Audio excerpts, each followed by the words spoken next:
more from inside the Filmmakers Lounge here at the Arizona Black Film Showcase. I'm Danielle Williams, and I'm telling you, I'm having a great day. And we got him in, last but not least. It's Trevor Parham, and he is the writer and the producer of Revolution. So you were wearing two hats for this movie. That's right. Is it a hard process to do, to juggle the two responsibilities? You know, it is trying to juggle the logistics with a vision that was just on paper, but then once you actually get on the set, there's a whole lot more factors and variables that go into making that vision happen.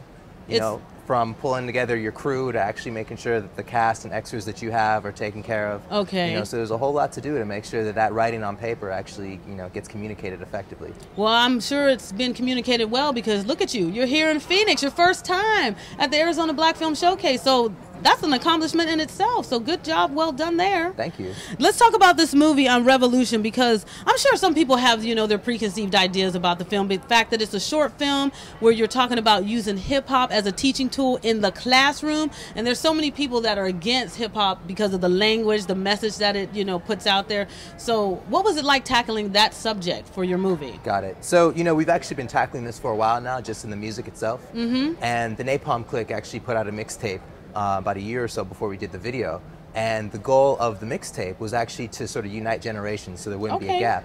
And so all the songs that you hear in this mixtape are using, you know, old beats and things like that we sort of sample and remix, and then there's, you know, young folks with new fresh lyrics over these old beats. So somebody hears the mixtape and they're like, okay, yeah, you know, I'm grooving to this, I recognize this, Sly and the Family Stone, okay, cool. And so with the video, I really wanted to do the same thing as well. You know, I wanted to make sure that our audience wasn't just, you know, the same demographics of the people that are making the music. Our audience had to actually reach out to people more like my parents' age, you know, people more in their 50s and 60s, you know, that are involved in things like politics and law and finance, business, etc., and can support projects like this, you know. But oftentimes people hear hip-hop, and the first thing they ask always is it clean? Yes, because I'm thinking right off the bat, the lyrics that, you know, are associated with hip-hop, pretty strong, pretty graphic. They're always talking about the girl or the woman in a negative way, money, you know, my bling, this and that. So I'm trying to figure out, how is this going to be an educational tool, and how did you get that message across without, you know, affecting people in a negative way, because it is hip-hop. Right. Well, you know, like I said, we wanted to have a broad audience. And so the first thing that we decided to do was the context of the video. The context, it all takes place inside of a classroom. And so no matter what you're talking about in music, whether you're talking about this is street or this is, you know, I'm on the next level of thinking, everybody's been in a classroom. I can't talk to a single person who hasn't been in class one way, shape, or form at some point in their life.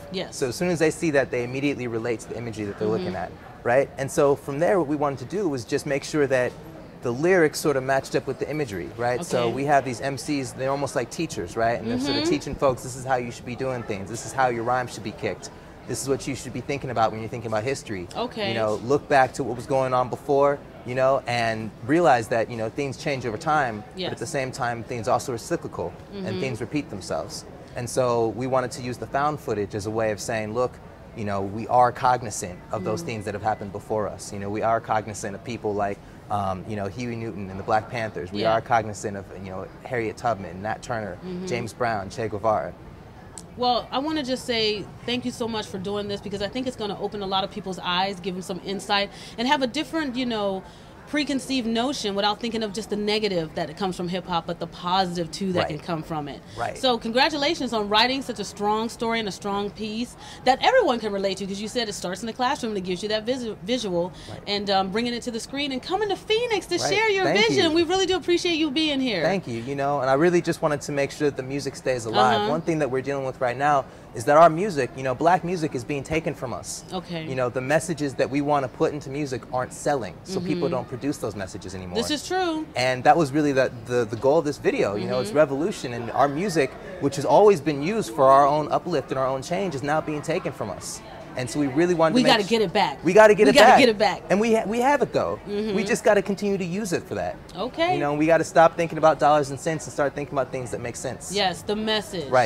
Writing the proper vision for the future, because we're trying to cross those generation gaps and make it better, right? Exactly. All right, Trevor Parham right here, writer, producer of Revolution, inside the Filmmakers Lounge for the Arizona Black Film Showcase. I'm Danielle Williams. Thank you for viewing and watching, and Trevor, we're going to be looking for you. Thank you.